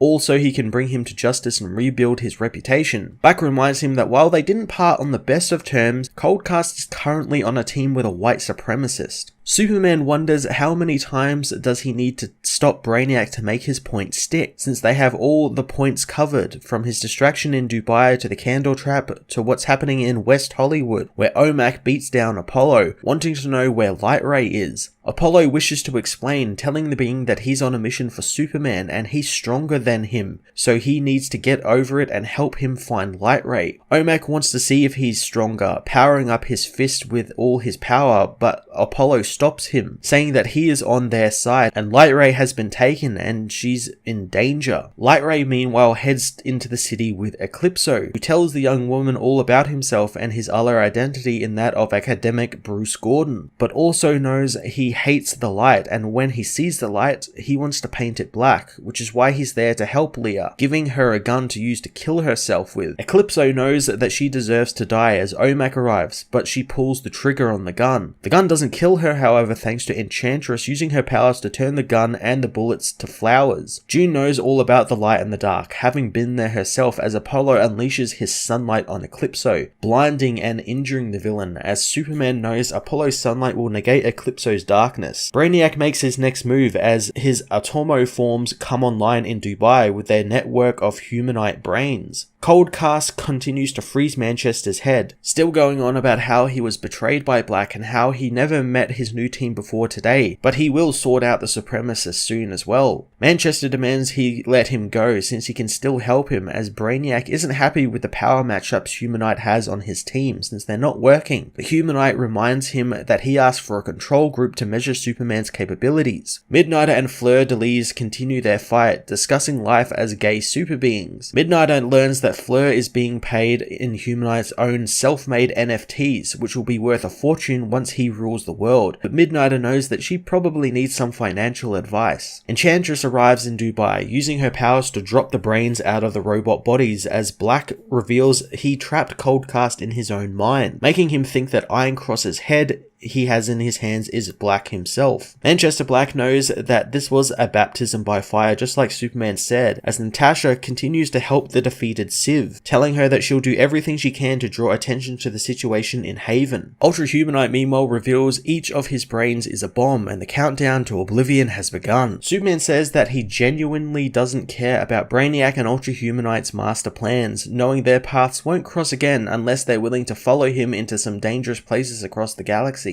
Superman and Lois leave Kandor as Clark knows that someone else will thwart their eternal schemes, and who knows, maybe Brainiac will find a way to work with this new generation, but their games are over. Humanite's head explodes in Kandor as Brainiac is surprised that Superman actually quit the board. Humanite knows that he has them all outclassed and out-evolved, and now he's running scared from a world that rejected him, and he leaves Kal-El's successors to do what he never could. Brainiac for once doesn't understand, so Humanite knows that Superman has given him the future, asking Brainiac which of his bodies he should use to kill Jonathan Kent with. At Fort Superman, Lois knows that Clark's plan felt like convincing a chess grandmaster you've been playing backgammon the whole time. Clark knows that their son has his work cut out for him and she needs to stay by his side, since if what Supergirl and he found out about Kryptonite is true, he has no choice but to leave Earth. But first he has to deal with his business with Light Ray. Lois trusts her husband to put everything else before himself, telling him to go since they will keep the fort and the home fires burning. Superman meets with his team, telling them what just happened was a crude attempt to test their strength, but he didn't assemble the group to deal with petty metahuman squabbles. Clark leads the team into his sanctum, telling them that they are all going to disappear for a while and Light Ray is central to all of this and she is safer away from Earth. Light Ray is more than happy, but OMAC knows that wherever she goes, he will be going as well. Superman didn't expect this but is more than happy for the help. Manchester tries to pick a fight with OMAC as Superman warns him that Black likes to keep everyone on their toes. Midnighter knows that Superman mentioned going far from Earth, so Clark tells him that while the planet Earth has many problems they will fix soon enough, there are problems on other worlds they can make a difference at now. He shows the team their rocket, knowing that they are heading to what could be the most dangerous world in the galaxy, a world where slaves are brutalized under the rule of a tyrant class. He reveals that they are going to WARWORLD and they will be freeing the slaves, wanting the team to bring the thunder. Later on, Superman changes back into his usual costume as Manchester knows that Superman is missing a lot when he looks at only the good in people. Clark knows he works with what he's got, hence why he chose to trust Manchester Black and work with him, and their primary mission is to protect Laya Nelson. He tells Black to activate his earplugs since he's opening the Tesseract to show him something. Superman opens the portal with a whistle, stating that after the Death Metal Wars he came into possession of a fragment of the Source Wall, an artifact of the New Gods, explaining how at times of cosmic upheaval, the being known as the Unifriend, a hand on fire, will appear and spell out communications from the source of creation, and for the last 11 days it's been saying the same thing over and over. He shows Manchester Black what it's been saying, revealing the being is now repeating the phrase Light Ray is. Years in the past, Superman confronts an alien fleet above Earth. Jonathan remembers how his father said this was the greatest day of his life, and while he admits the invasion wasn't the best, he was doing what he does to try and save the world. Green Lantern tells Superman that he shouldn't be there as Martian Manhunter reminds him that he is needed elsewhere. Superman says that it's a planetary invasion, but the heroes say that it's only an attempted invasion, and as attempts go, it isn't impressive. Manhunter says that they aren't getting near Earth, so Superman should really go to the fortress. Superman heads down to the Fortress of Solitude where Batman is outside. He tells the hero of the invasion, but Batman knows it's only an attempted invasion and he's receiving updates and he can protect Clark's family and the planet at the same time. Superman guesses it's because he's Batman, but the hero says that they will keep the world safe since he has something more important to do. Clark thanks Bruce for being there and his friend says that he wouldn't be anywhere else. Inside the fortress, Wonder Woman is helping Lois deal with her contractions as Clark arrives.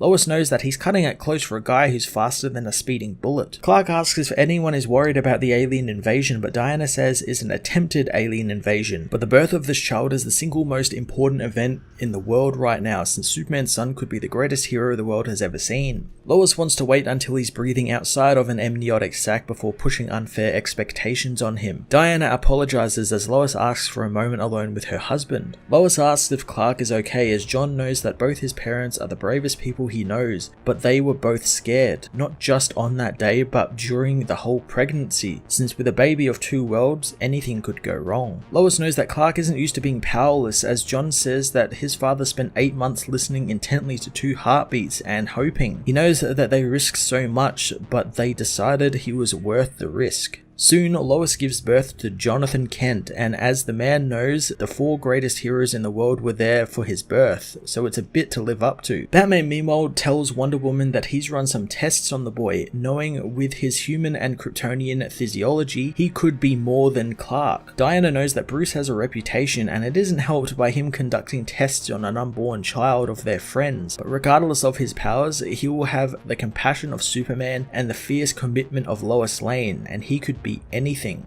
In present-day California, a wildfire rips through the forest hills of the state, with firefighter teams ushering a group of people into their truck as they try and outrun the flames, but their tires have been melted by the heat. They know it's too late and there's nothing they can do as Superman appears, reassuring them it's going to be okay and they can fight this together. Teaming with the firefighters, Superman uses his freeze breath to push back the flames, as Wonder Woman knows that he'll be faster than fate, as powerful as hope, and be able to lift them all up. Superman heads deeper into the fire, knowing the firefighters said that this is a once in 100-year fire. It seems like they have one of those every year now, knowing that this area is a tinderbox, but fires still need a spark. John searches for the spark, hearing someone call out as he finds a metahuman with fire powers is being confronted by the military in the forest, telling them to leave him alone. The soldiers keep firing, but their bullets melt in the air from the heat. The soldiers are told to pull back as air support arrives, but before they can drop the missile from the jet, John grabs it, cutting it in half. He tells the soldiers to call off the attack, but the men say they don't take orders from him, since half the state is on fire, so they need to put down that monster. John says he's not a monster, looking past the heat and the flames to see a metahuman and his fear. John approaches the man, told to stay back, but he tells the man that he knows he's scared, but he won't hurt him, and the man can't hurt him either. John introduces himself as the man says he doesn't know who he is or how he got there or what's happening to him. John scans the man with his X-ray vision, feeling his temperature increasing with his heartbeat. He tells the man that the heat is connected to his stress levels, and being on fire and under attack from the military looks pretty stressful. The man says that he's scared, and John knows, telling him that it's okay, helping him with his breathing as he hugs him, calming the inferno until it goes away completely. The soldiers thank John for his help, but want to take over, so John tells them the man has no control over his powers and they are triggered by anxiety. The commander assures him that they will look after him, but Superman needs to help with the forest fires. The man assures John it's okay and the others need help as John leaves, reminding him that this wasn't his fault. The metahuman apologizes for this happening, knowing he didn't mean for it to happen, as one of the soldiers cold cocks him, knocking him out. Superman races back down to help him, as the commander says that he's not risking his men by having him conscious, demanding John turn him over and think about this, since he doesn't want to go against his own government. Later on the island of Corto Maltese, Robin says that John saved the man but turned him over to the military, and he doesn't know if he actually saved the man's life or made it worse. John wonders if he's worrying about nothing, but Damian says he isn't, since the guy could easily be mid-autopsy now, and with his powers, they could be trying to weaponize them at this very moment. Damian says he's off-grid, wondering how John found him, so the man says that he's got super speed X-ray vision and telescopic vision, and he knows the sound of Damian's heartbeat. He notes how his friend looks like he's been beaten up, and Damian says he looks like he's been on fire. John hopes he knows about the bunch of ninjas that are in the alley waiting for him, but Robin is aware since he's in the middle of a tournament and one of the competitors probably wants him dead rather than having to fight him, hoping he can deal with them while they talk. As the ninjas attack, John says that he's trying to work out who he is and wanted to talk to Damian because he's his only friend who's not related to him. Damian thinks that he needs to stop being himself 24/7, but John knows that Damian is one to talk about having a break, but John wonders how he would be someone else since he's one of the most recognizable people on the planet. Damian says that his father is Batman and they could build another identity for him, reassuring his friend that he will deal with it. The ninjas continue their futile attack as one says that this is hardly a fair fight. John tells the ninja that he tried to ambush and assassinate his best friend, knowing ninjas are meant to be quiet so he shouldn't be hearing him complain. Damian understands what's bugging John since there is nothing heroic about serving the status quo and there is a reason he's a vigilante. John, however, doesn't want to be putting out fires and then ignoring the cause, but Damian says that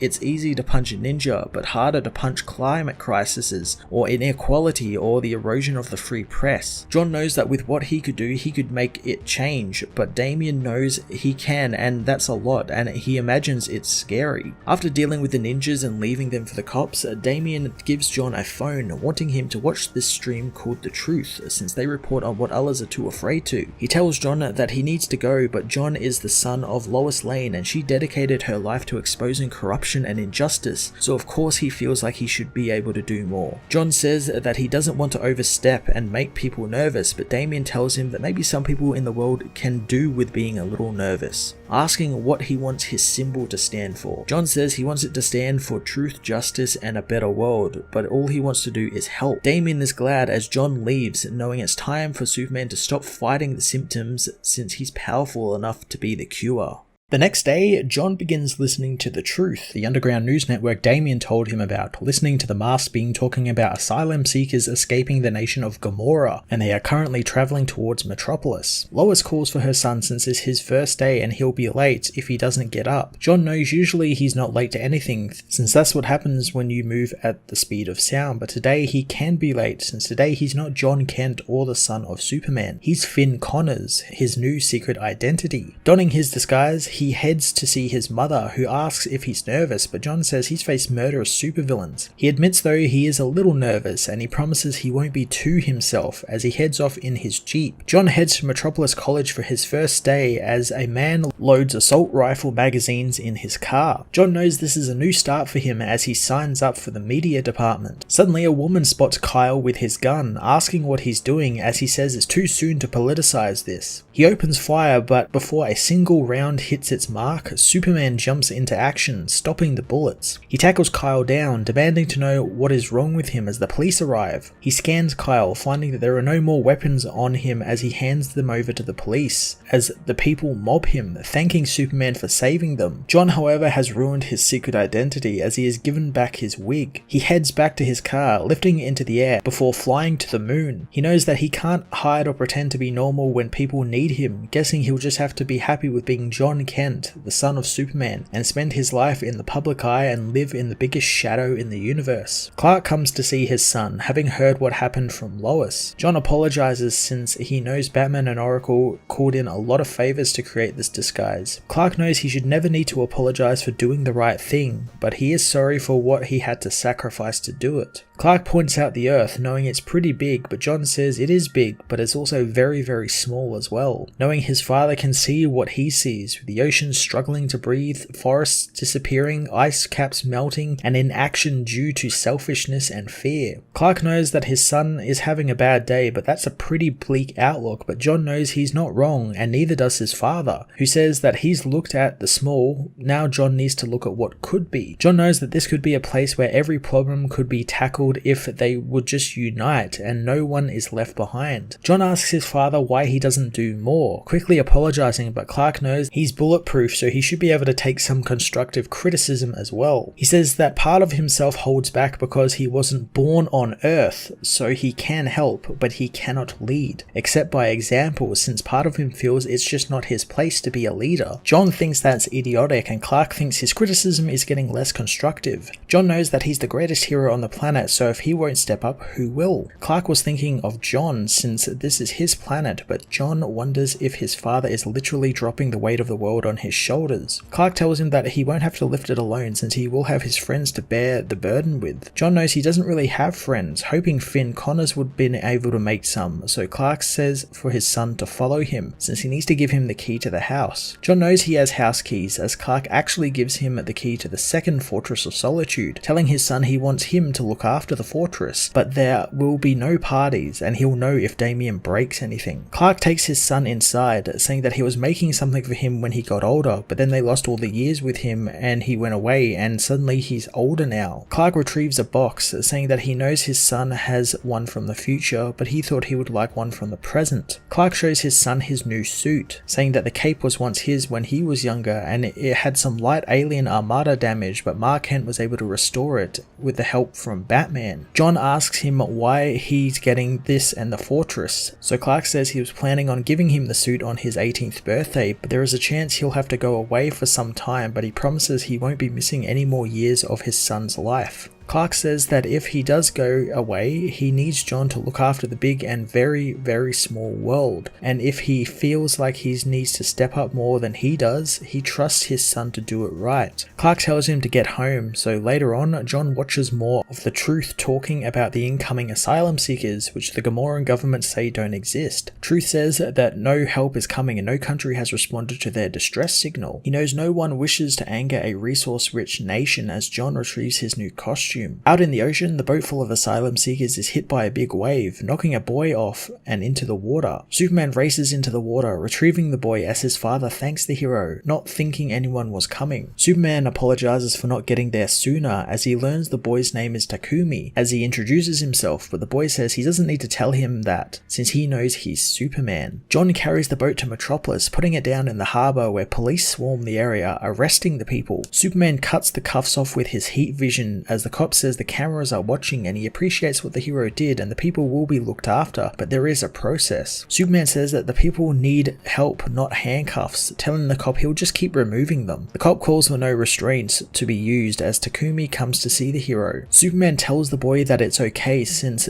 they will be looked after and he promises to check up on them. Superman takes off, looking over the area from a tall building nearby. Suddenly he is met by the Truth, who says that it sucks since they come there for help and they are treated like criminals. He wonders if the hero knows what he started today as John recognizes the being. Truth knows that Superman watching him is going to make a lot of his friends happy. Superman asks how he got on the roof and snuck up on him, so Truth says that he was pretty distracted, but he wanted to thank the hero. Truth removes his mask, revealed to be the man who signed John up for the media department at college, as he thanks John for saving him from the gunman. He says that his name is Jay Nakamura and he wonders if John wants his wig back. Jay understands why he was wearing a terrible wig, telling the hero that it really was terrible since it really did nothing for him. John says that that's the problem with having hair that's impervious to bleach. Jay knows that he was trying to hide since it must be hard being Superman's son and he can understand why he would want to be something lesser or even something smaller. Jay knows that he could help him with that, but they need to have another conversation first, since Superman needs to understand what he did and where it leads, since while Gomorrah is supposed to be a paradise, people desperately want to flee from it despite what the propaganda would say. Jay knows that Superman swooped in and picked up a boatload of consequences and the tyrant of Gomorrah will want him gone, and he knows what he is capable of, since Henry Bendix will do whatever it takes to destroy Superman. Later on, both Supermen respond to the Infantino building in Coast City collapsing. John finds that there are 472 people and their pets inside, told to get them clear as his father prevents the building from falling any further. John gets to work rescuing everyone inside as he sees the supports begin to give way, so 4 seconds later, he has cleared the entire building, telling his father just to let it fall. Clark knows that this was a hyper-localized seismic event, and John spots the culprit, finding it to be a metahuman named Faultline. Clark tries to talk with the woman, but upon grabbing her, he is thrown to the ground hard. John confronts the woman, who apologizes, not knowing why she is wearing this costume or what is happening to her. John asks if his father is okay, and Clark is, but knows they have to get the woman off the ground before she causes more destruction. Thanks to her powers though, her body's density is off the charts, almost that of a neutron star. Talking with his son in a super hushed tone as not to scare the girl, Clark says that they need to take her to Star Labs, where there the heroes tell the scientists about Faultline's powers while the woman is put in a 0G stasis. John knows that she's not the first weaponized post-human with memory loss he's encountered, mentioning the man on fire from a few days ago.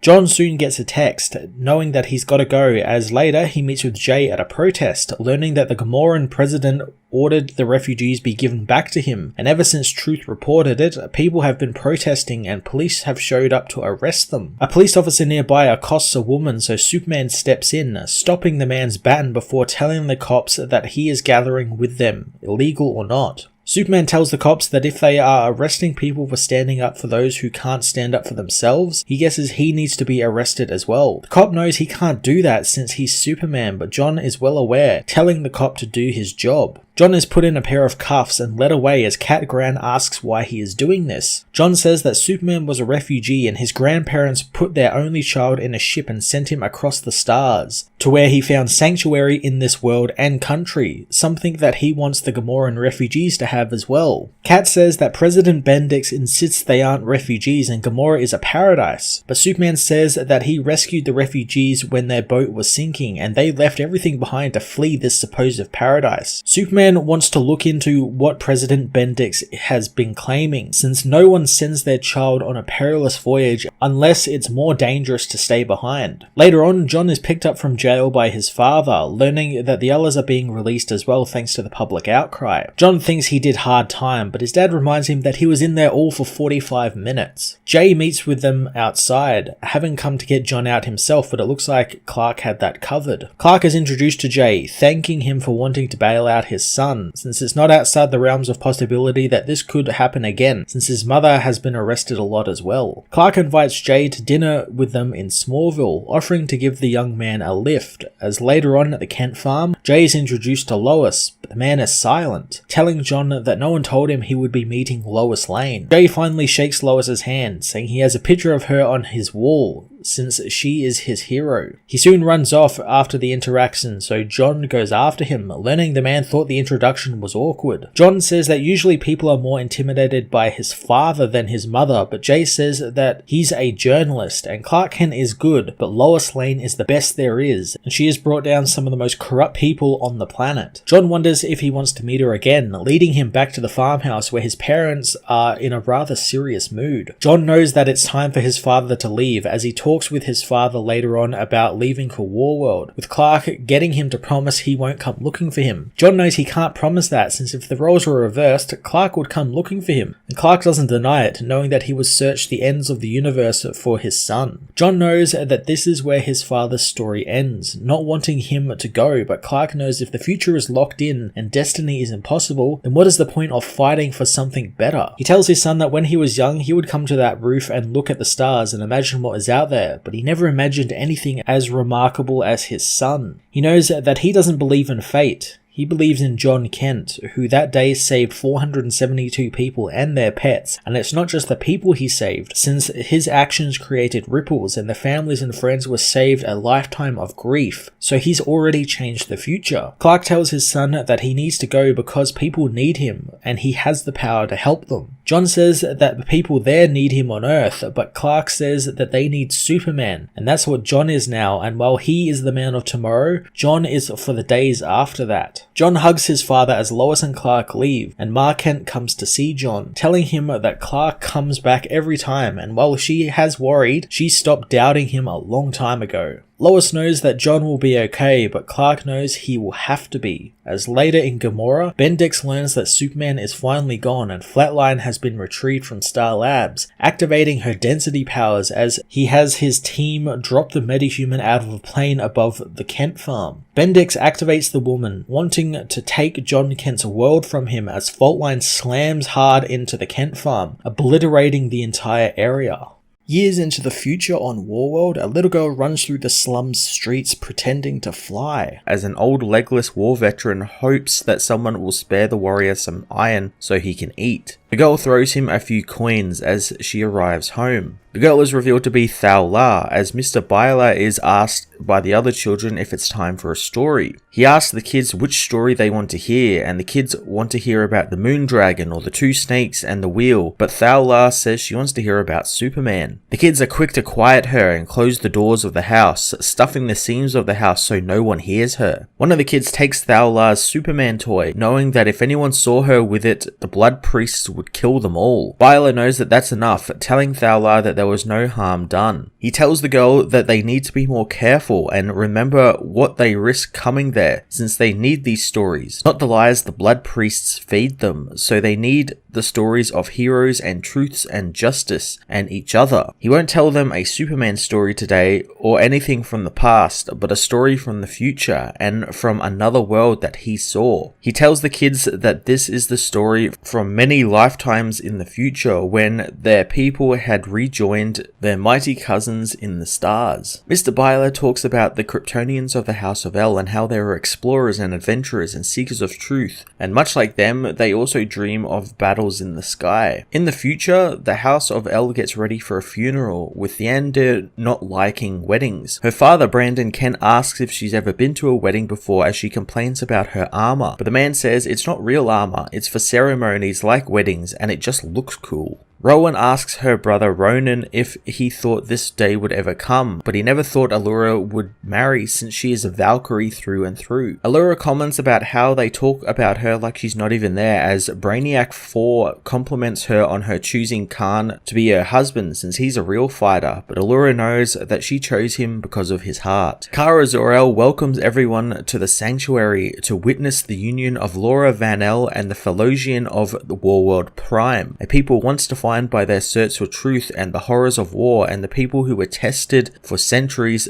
but still survived. Allura tells the gathered people that she has brought them Khan, the greatest warrior on Warworld Prime, and she asks her aunt that their paths be joined and that she grant him the name El. Khan wishes this to happen as well, not being able to offer much since he is just a lowly war master, but he offers the House of El his sword, made in the forges of Thanagar, and offers Allura his blood, which he will gladly shed for her. Kara knows that Khan has lived up to keeping with the highest traditions of the House of El, giving the warrior her blessing to join the family, but by the customs of the Warworld Philosians, he must now face one of the House of El in a test of strength. Kara asks who will face Khan in unarmed combat, with Brandon Kent, the Superman of Earth, being chosen. He apologizes for beating up Allura's man, but the woman tells him not to hold back, as Khan and Brandon get ready to fight, discussing Khan's every drop of blood speech, with Khan hoping that Allura liked it. Suddenly, the wedding is attacked by Phyros, the fallen son of Kal-El. Kara tells the villain that he has interrupted his own cousin's wedding, demanding he leave, but Phyros wonders if killing off Darkseid earned him no goodwill with Superwoman, since Allura has a High Father of Apocalypse as a cousin now. The villain thinks that given Allura's suitor's low station, he thinks his test should be more than a formality, hoping Allura is worth a real fight. Allura knows that it goes against tradition, but she wants to join her husband in his fight against her cousin. The couple confront Phyros, who conjures up a wedding gift he brought for them, a relic from the time of Kal-El. Activating the Phantom Zone generator, he blasts the entire family into the Phantom Zone. Back in Sanctuary, Superwoman attacks Phyros, who uses his magic to wrap Kara up in snakes, telling her that she is diluting his father's bloodline until they are nothing better than the chaff they govern. He says that he will save his house using his magic and his strength, just like how he saved Apocalypse. In the Phantom Zone, Ronan wonders how can they be there since the Phantom Zone projectors were all destroyed centuries ago, but Brandon knows that Phyros found a way back and it doesn't look different from the stories they were told. Allura knows that Brainiac 4 needs to come up with some ideas quick to get them out of here, and the Kaluan says the only confirmed escapes from the zone were done with projectors, none of which exist in this realm. They notice some monsters nearby, but it's too late as the various monsters come for the family. Brandon tells his daughter to stay behind him and use energy blasts only, and he knows that they will make it through this, as Khan is told to keep a hold of his sword for a little while longer. Rowan wants them to remember who they are, and wherever the House of El goes, Hope goes as well. The family battle the monsters for hours, and thanks to no yellow sun to power their heroes, they begin feeling their lives weakening, and they were forced to rely on one another, and didn't really have a knack for that yet. A dragon soon pins Thunder to the ground, but Brandon saves his daughter, complimented on his skill by Khan, as Ronan feels the ground shaking thanks to a group of giant squid monsters coming for them. The monsters grab at Khan and pull him towards a fissure in the ground, but the tentacles are shot apart as a voice says that the beasts may not look intelligent, but they recognize their House of El symbol. The hooded being says that he can lead them to safe ground, as Brandon recognizes the man as Hank Henshaw, the cyborg Superman, a foe of Kal-El who destroyed Coast City. Brandon attacks the man, saying that they aren't following him anywhere, but Hank knows then they will die, understanding the mistrust they have for him since he once fought the real Superman many times. But these heroes don't have the yellow sun and don't understand the dangers or have no knowledge of the creatures or their ways. He knows that they have a Kaluan amongst them, and that means that if they follow him and trust him for a time, some of them may see the sun again. Hank says that they are to use their powers only when in dire situations, since any energy they use will be gone until they are returned home to the yellow sun, and he would have died long ago had it not been for his cybernetic components. Brandon asks where he's taking them, so Hank says he's leading them to one who can help them, since he and this being passed this way long ago seeking components for a device that would allow them to escape. a device the Kal-El Brainiac 4 can control. Heading into a cave, Hank warns them not to touch the goo dripping from the ceiling, telling the team that the person they seek failed in the end, like everyone else there, since he didn't understand what this place was. Ronan doesn't think he understands since an L created the Phantom Zone, but Hank says that Jor-El just stumbled upon it with no understanding of it, and he just begun flinging his enemies into it with no thought of what would happen, something Kal-El also did later. He knows what the Phantom Zone is though, saying that it is a projection of a living mind, a god's mind to be more specific, and it's more powerful than anything they could conceive, and it is the mind of a being that they call the Ether. And this was once a place where prisoners could live in their own consciousness, never aging or dying, but that was when Ether slept, and now that she is awake, the place is full of living nightmares. The family ask what happened to all of the Kryptonian prisoners that were trapped there, as Brainiac 4 is attacked by a snake, which Cyborg Superman easily kills, telling the group that they have been seeing their fellow Kryptonians since they came, as they have all been turned into these grotesque monsters. Mr. Byler says the heroes followed the Cyborg Superman across the wastes, not knowing how long they travelled for, as they explored the Phantom Zone like Kal-El never did. In Sanctuary, Kara is imprisoned by the magic of Phyrus, who now, with the L's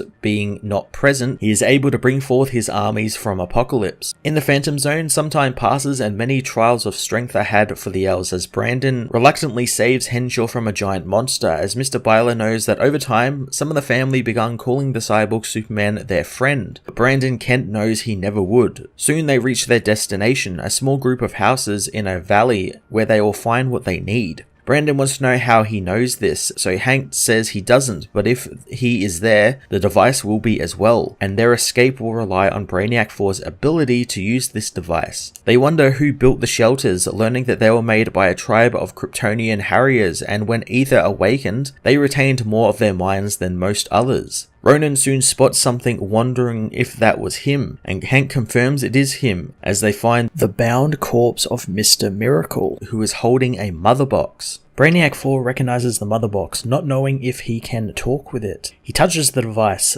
which begins making its unmistakable ping. Brainiac 4 finds it beautiful, as above the village, Ether awakens and has noticed the team. Hank knows that it doesn't want them to leave, as more monsters are sent to stop them. Allura notes that there is no cover for them, and if the creatures reach Brainiac 4, none of them will make it back home. Allura tells her new husband that their wedding was a bit unconventional, but Khan wouldn't trade it for anything, as he leads the family into the battle under the banner of truth and justice. The heroes battle the creatures as they can see the portal opening, as Brandon knows that he was right about Henshaw all along. Since Mr. Miracle wasn't killed by a mad god or a Kryptonian convict, his spine was severed by heat vision, and Cyborg Superman is the only one with that power now. Brainiac 4 calls the team together as Brandon accuses Henshaw of killing Mr. Miracle, and when he couldn't make the box work, he just waited around for another cyborg to come and allow him to escape. Henshaw doesn't deny it, shooting Brandon with his heat vision and quickly stealing the box from Brainiac 4, hoping the Superman enjoys eternity. Theander hits him with her energy beams as Ronan beats the liar down. Brainiac 4 tells him there is no time for any of that, as on Sanctuary, Phyrus finds a strange little piece of metal, wanting to know what it is. Kara says it's one of the house's most greatest treasures, a relic from the time Superman liberated the Philosians, and it is carved in a child's image of Superman. She says that when she sees it, she is reminded of their people and what they are capable of when they are pressed and when they are given something to believe in. The room is filled with the ping of a mother box as the House of El return. Phyrus congratulates his cousins as Khan hits him in the face with the sword hilt, having been waiting a long time to do that. Ronan agrees, knowing he feels like the one most deserving of a turn in this battle is Allura. The Valkyrie rides her dragon down into Phyrus as the parademons arrive